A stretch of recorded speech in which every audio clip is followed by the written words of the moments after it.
if you could just start off by introducing yourself, maybe telling people a little bit about who you are and how you got into the arts. All right. My name is Alexa Perce now, as of Thursday. Recently married. I really started painting. Well, I was pretty much born into it. My dad's been an artist for 30 years, and I'm nearly 30 years old, so pretty much my whole life. I started painting as his underpainter when I was 14 years old, so a long time. And I really, to be honest, had no interest in pursuing it on my own. It was just a job, the family business. I would block in paintings for him, and it was never anything I wanted to paint. It was always a motorcycle or wine or, it's things I enjoy, but nothing that interests me. So I got involved in art very early and just as a job, though. Yeah, wow. And I feel like that's kind of the theme with a lot of kids, like if you see your parents doing something, you're like, I'm gonna find my own thing. I don't want to do what you're doing. Yeah. But so your dad is an artist. Can you talk to him about him just a little bit? Yeah, yeah. He was actually the first licensed artist in the world by Harley Davidson back in 1993. Yeah, so he basically started their fine art program. So you have to be licensed to paint Harley Davidson. You can't just, paint a image like that and sell it, make a bunch of money without them getting their royalties. So he was the first licensed in 93, and now he's got the license to Marilyn Monroe Estates, Elvis Presley, Hot Wheels, Dodge, Chrysler, just a bunch of other companies. Yeah, he's in over 85 countries and on cruise ships all over the world. So it's definitely been in the family my whole life. Wow, gosh, Yeah. you have the best mentor there. Yeah, right? So what was the tipping point that took you from I don't really want to do this to I'm gonna give this a go? That's a good question. Probably everyone encouraging it so much, or including my dad, saying, "Oh, you have the steadiest hand in the studio. You can paint the straightest lines," and really encouraging my skill set, I guess, straight lines, pinstriping. I almost went to a pinstriping school in Vegas when I was like 16, but that didn't happen. Um, and I just kind of wanted to see what I could create on my own that wasn't something he put in front of me, this color here, this shape, do this. I was like, what do I enjoy? It's always been shoes. Started out as shoes. I don't have any of my shoe paintings behind me, but my closet full of shoes is over there. Um, and when I looked online for inspiration, different photos and stuff, there was really nothing like I envisioned out there. And I love painting fabric. I always liked drawing. I took a few drawing classes in high school and the one semester of college I took.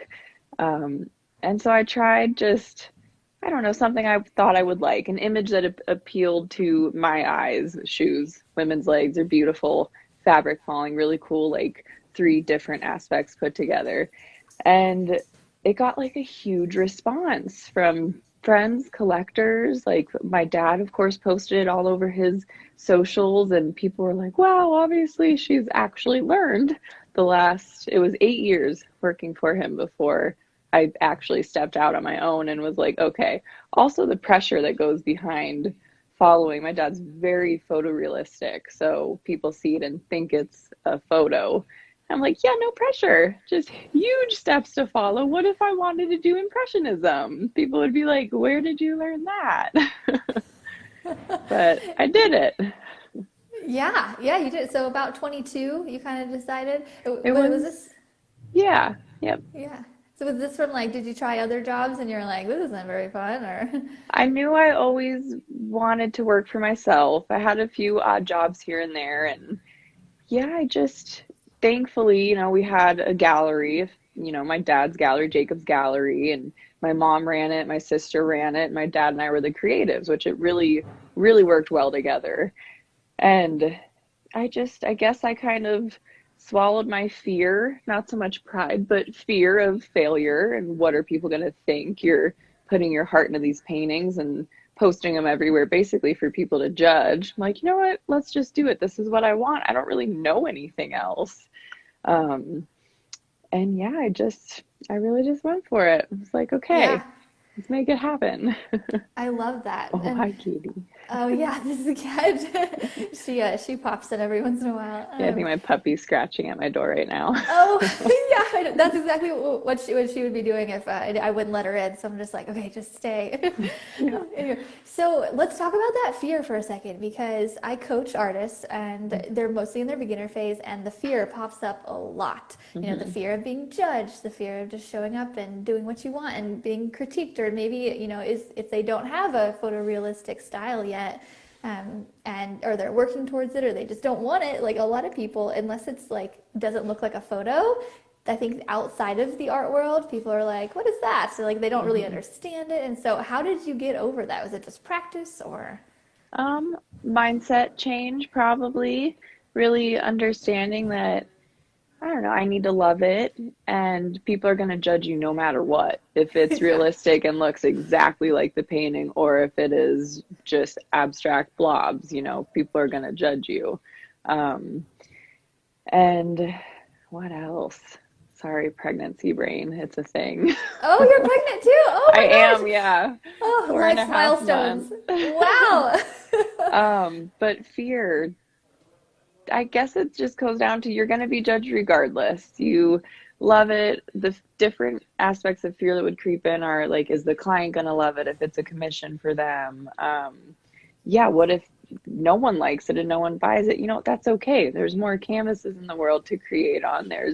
If you're lucky, ideas constantly flowing, inspiration constantly coming in, through social media or magazines or just everyday life. So it's like you can always create something else if the fear of failure like won. Yeah, you can always paint over it too. Maybe, Yep, done like that. same.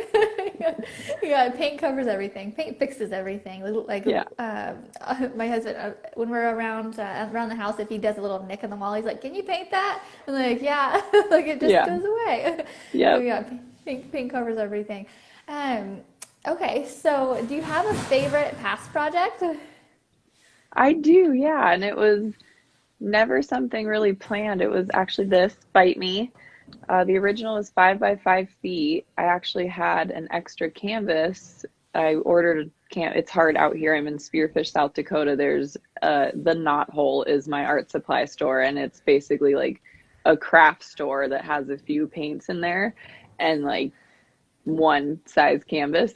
So I have to buy a lot of my stuff online. So I bought a pack of three 5 by 5 foot canvases. And after finishing one that was a commission, I had an extra left over. Huge, beautiful, 5 by 5 feet. I'm like, what can I create on this? And the Bite the Bullet image, is everywhere out there. I love Salvador Dali, his like dripping clock and melting stuff. So I decided to have my go at it, created it slowly. There was no pressure behind it, no commission or deadline. It was just for me. It took a year from start to finish because I just kept setting it aside. I didn't like it. I changed it 100 times.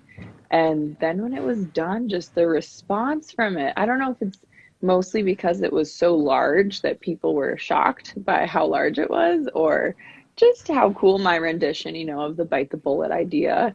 And it's just snowballed from there for the last 3 years, probably. I think I finished it 2 or 3 years ago, and I have it on shirts and sweatshirts and stickers, and definitely really love the image.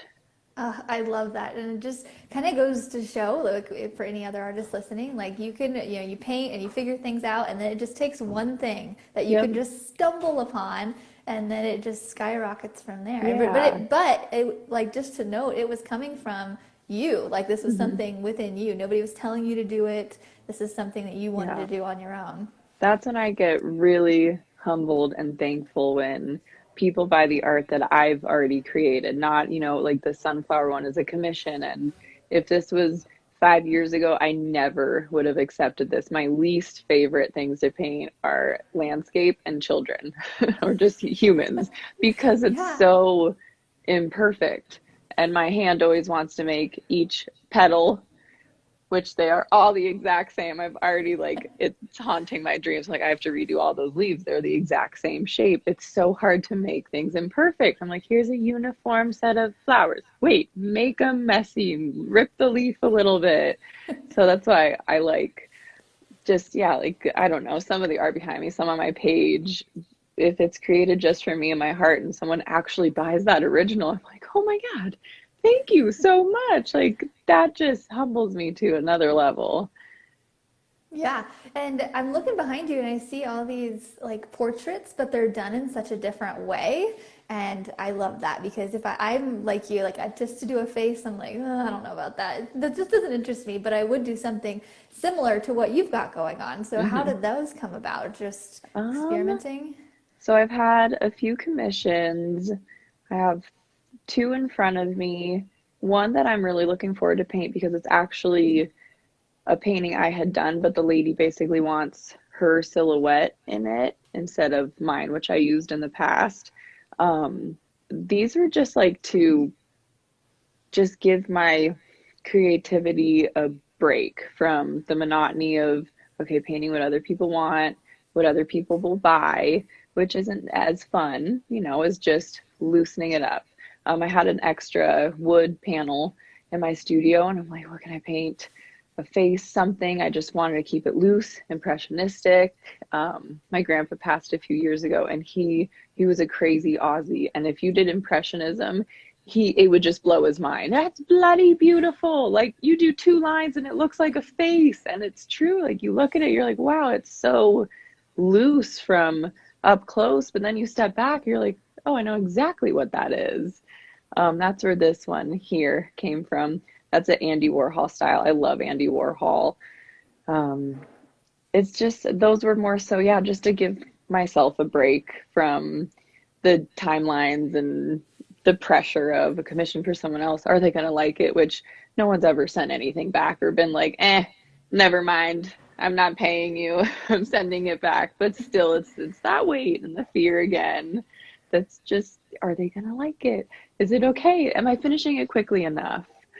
Etc. Yeah, all the things, and then that load is just lifted once they're like, "Oh, I love it." It's like, "Oh, Yeah.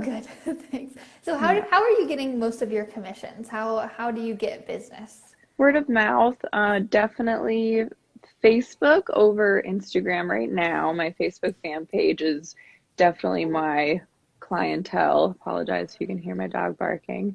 Um, Word of mouth, friends, a lot of people at the gallery. We have a gallery here in Deadwood, South Dakota, and my art is in there. I'm constantly promoting it, trying to sell old work that, originals that I finished. Sorry. And We can like, edit that out. It doesn't okay. matter. um, and really, it's crazy how social media gives me anxiety sometimes too, trying to find good content, what to post, the caption, making sure you're intriguing people and they're wanting to buy art and seeing how different all the different images you can create for them. I think that draws a lot of people in, and even offering things that I don't necessarily love painting, like landscapes. I am definitely broadening my horizon when it comes to accepting commissions. Like I said, I in the beginning would have never accepted a person, and I've done several now and landscapes too. I'm like, yeah, okay, let's do it, because you can't really be taking sometimes, especially right now. If for me at least, my sales are a little slower than they have been. I'm like, yes, I'll take anything. Yes. Do you feel like you have slow seasons and really busy seasons? Definitely in person out here. I grew up in San Diego and I've lived here in Spearfish, South Dakota for a few years now. Our summertime is Sturgis, the motorcycle rally. We have all these summer events. So I'm, trying to actually be at the gallery face to face, talking with people, making those connections and sales. And then wintertime, much slower, different crowd though, because we have snowmobiling trails, skiing, etc. So people will still come out, but wintertime definitely slows down. But still, I feel like when I catch up on my summertime commissions and sales. Yeah. Yeah, I totally get the same kind of type of thing. In summer, it's very busy, and maybe people are just wanting to do stuff more, and then Yeah. in winter, maybe not as much. I Yeah, don't we're know. like, let's buy So, art. yeah, exactly. Yeah. So that makes me feel better that it's other people are like that as well. Yeah. Awesome. Well, let's see. Is there anything you wouldn't like to paint without, like music or any kind of special Music. brushes? Music, Music for okay. sure. Brushes, I actually, Simply Simmons. Whenever I painted for my dad, I don't have any right in front of me. Low Cornell, he used all of those, which here we have to buy online. But then thankfully, I found at the art supply store in town, Simply Simmons. They are my favorite brush ever. I've tried to tag them before online too, and they don't have an Instagram or anything. So I'm like, oh, I love like oh, my desk is covered in these white brushes. Music Awesome. and good brushes. Yeah. Okay, awesome. That's so old school. When somebody says that they don't have Instagram, but they're doing really well, I'm like, ah, you got it so far, so long I ago. know. I don't want to shout you guys out. Yeah. I love So these. what kind of music do you listen to? Just curious.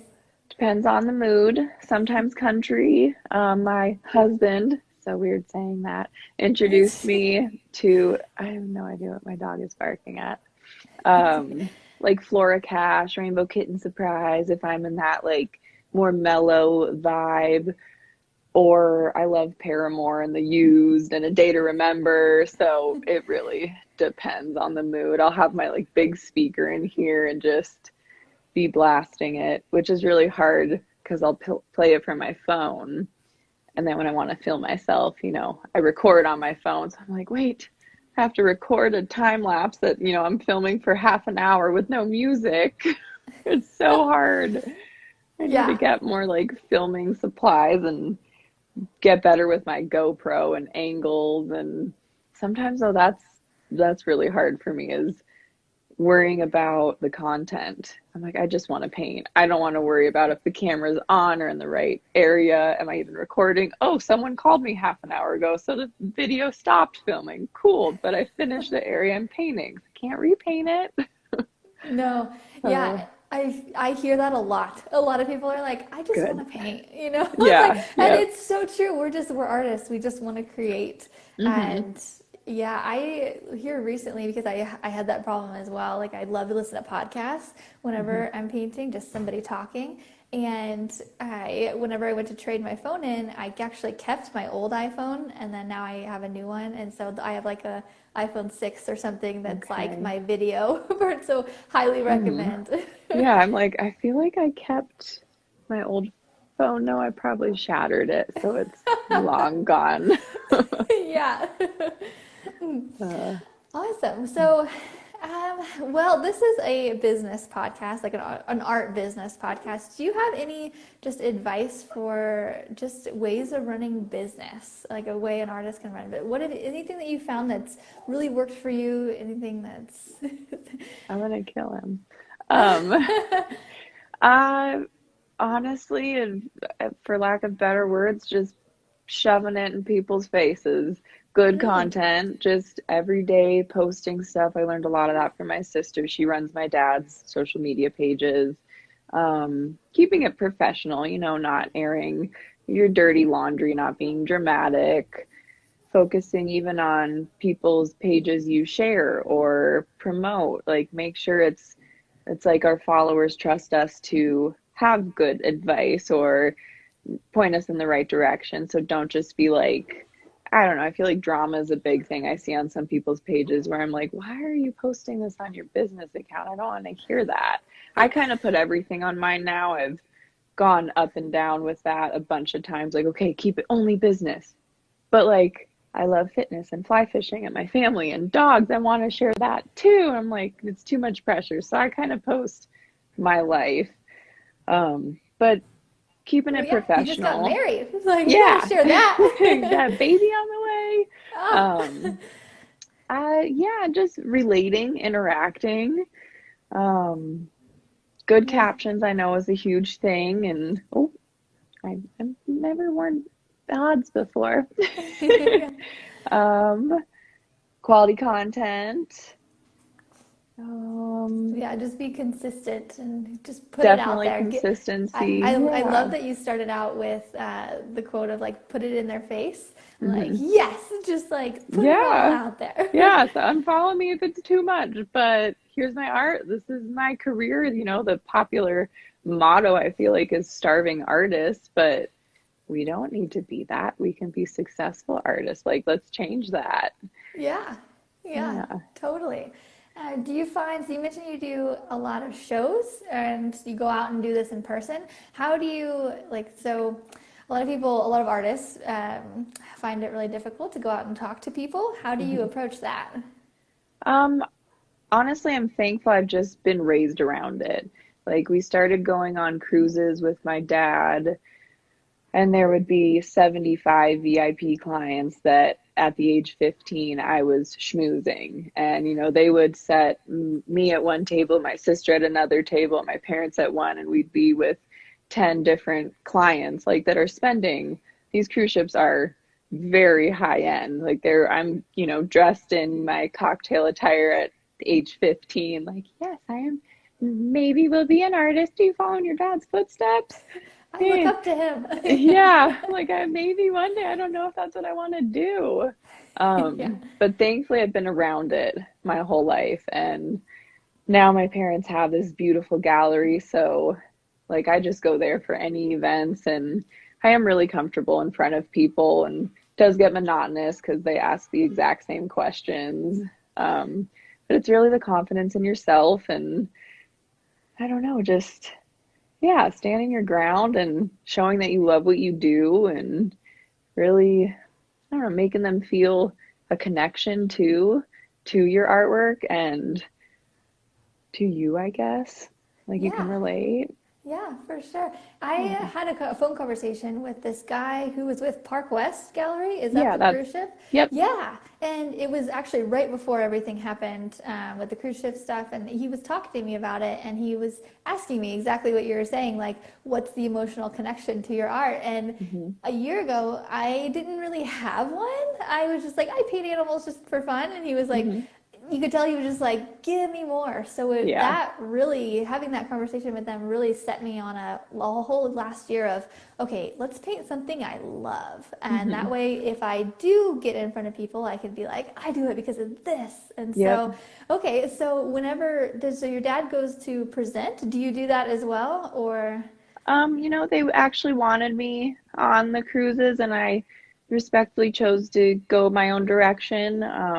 They have a pretty set idea too of what they want you to paint, and I kind of will throw in the random skull or cleavage painting, or they don't want that. They want the high end older crowd clientele, and I like keeping my uh choices, my variety of choices, and things to paint, just whatever I want. yeah, So as okay. long as it supports me, I would love to just keep doing it for me and slowly make connections with companies. Like my commission two from now is for a tequila label, Buffalo Chip Tequila. I'm really excited for that. That's a 4x4 foot canvas, and I'll be sharing all of that process, trying to get good videos. Let's see Yeah. how that goes. Yeah. Yeah, I'm all about the video game Hmm. with like TikToks and Reels and all of that. So you mentioned 4x4 foot, we mentioned a 5x5, and then you have some smaller ones behind you. Hmm. What do you prefer? Like, do you prefer small or really big? And have you done murals, is what I'm getting into. I've done one ground mural, and then we have a restaurant here as well, a brew house and a bakery. And on the bakery side, I'm working on a big, huge mural. It's my first one. And I've recently learned that using house paint is not the best for blending, but someone shared actual mural paint with me recently, and I'm like, oh, so that'll like blend and not dry before I even lift the brush from the wall. Um, but honestly, I probably prefer larger. It's just so much easier for me to get small canvases here, like unless I'm buying wooden boards or something like that online, because everything mostly has to get shipped to me, and that takes a long time. Or if I'm going to our warehouse, I can usually buy some of my dad's canvas roll off of him and stretcher bars and like do it myself, but it's just so much easier to buy like a 16 by 20 or 1824. But I like bigger for sure. And the Yeah. mural I did on the ground, my first one, I'm like, is this harder? It was on concrete, harder than Oh, ceiling? Like, oh, it was uncomfortable, but I did it in like 2 days. It was fun, definitely what an was it? experience. It was this couple used horse therapy for children, like an outreach program, and it was a like cartoon horse jumping through clouds, and then a big cross and wings, and a big circle around it that had faith, hope, love, faith, hope, love, faith, hope, love, faith, hope, love, 4 times, and a Yeah. Bible verse at the bottom. I was like, okay, I got this. Really simple though, not like realistic, black and white, but still the hip pain and knee pain of kneeling. I finally, like the second day I brought knee pads. Oh, so much better. But Yeah. still, you're like, ow, everything hurts. Yeah. And you'll like lay down and try to do it, and you'll sit up Yep. and try to do it. Yep. That would have Yeah. been a funny time lapse, all the positions. Why does my back hurt? Oh. Yeah. Yeah. Can't really do that pregnant now, I guess. But Yeah, I'm still small, but when it gets yeah. bigger, I'm sure it'll be interesting. Yeah. Awesome. Well, that is about all the questions I have for Okay. today. I have one more though. So a lot of new artists listen to this podcast, and a lot of people who are just starting their art career. So do you have any advice for people who want to get started in the arts but have no idea where to even begin? I'd say just do it. Just gotta go for it. Um, if we're referring to like social media, pick your right name, your hashtag to use, start a hashtag where all your work will go.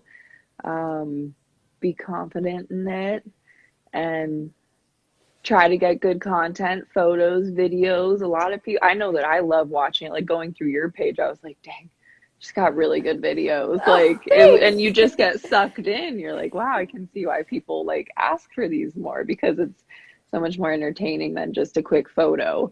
Even if it's like close up to trying to paint and film like that. Yeah, the Those are filming is so awkward. entertaining. Filming Yeah. is awkward, but it looks good in the end. Yep. Um, definitely that content, working on your captions and where you're going to put it. Maybe if you're getting a website or if you're just selling on Instagram, start, making it more professional. I'm not good at the whole like layout thing on Instagram, but when I see that, I am more so drawn to pages like that. Um, Yeah, just going for it, asking just people what they want to see, taking advice. Don't be scared to hear their critiques because, like we said, they're going to give it to you whether you want it or not. exactly. I love that. I think that's the consensus of our conversation is just do it. People are going to judge anyway, and just put it out Yeah, there. YOLO. YOLO, exactly. Awesome. Well, thank you so much for taking time out of your day to come on here. I know so many artists are going to benefit from this, and I've so enjoyed connecting with you.